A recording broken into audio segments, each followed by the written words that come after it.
message across to you. The fact of the matter is that this book, like most significant projects, took a whole team to create, and it would be dishonest for either of us to take more than our fair share of credit. This really is a book written by and for all of us. We hope you enjoy it. Chris Mefford and Kyle Buckett. Introduction. Leadership is overrated.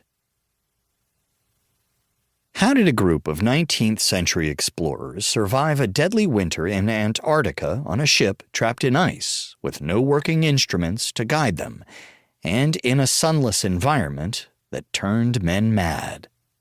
It might have had something to do with the penguins. In 1896, the Belgian naval officer Adrien Victor Joseph de Gerlache de Gomery bought a whaling ship from Norway called the Patria. He renamed it the Belgica and set sail for Antarctica the following year on the first scientific mission to explore the continent. Carrying a crew of scientists and officers from Norway, Romania, and Poland, the Belgica set sail from Antwerp in August 1897. On board were more than 20 men, including the Norwegian Roald Amundsen, who would later lead the first successful expedition to the South Pole. On the way to Antarctica, the Belgica stopped in Rio de Janeiro, where the crew was joined by Frederick Cook, an American who became the ship's doctor and would later lead an expedition to the North Pole. Both he and Amundsen would keep detailed journals of the trip, making notes and observations to be used for future adventures.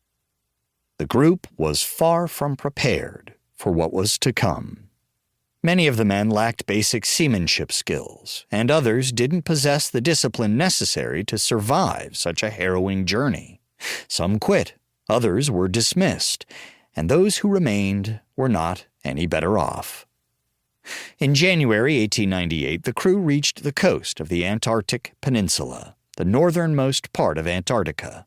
Over the next month, they sailed through a string of islands, charting and naming several of them, then crossing the Antarctic Circle in February. By March, the ship had gotten trapped in the ice of the Bellingshausen Sea. Despite the crew's attempts to break free, they soon realized their predicament wouldn't be easily overcome. Cook wrote, "We are imprisoned in an endless sea of ice. We have told all the tales, real and imaginative, to which we are equal. Time weighs heavily upon us as the darkness slowly advances." In May, the sun set, and it didn't rise for months. The crew, deprived of sunlight and enough winter clothing for every man on board, grew sick and demoralized. There wasn't enough food, so they hunted to stay alive. In spite of the only doctor on board, Cook, recommending a diet of high protein, which included raw penguin and seal meat, to avoid the effects of scurvy, the ship's commander forbade the diet because he didn't like the strange taste of the meat. Both he and the captain grew so sick that they wrote their wills and confined themselves to bed, expecting to die. Some men did die. Others became deathly ill or went insane.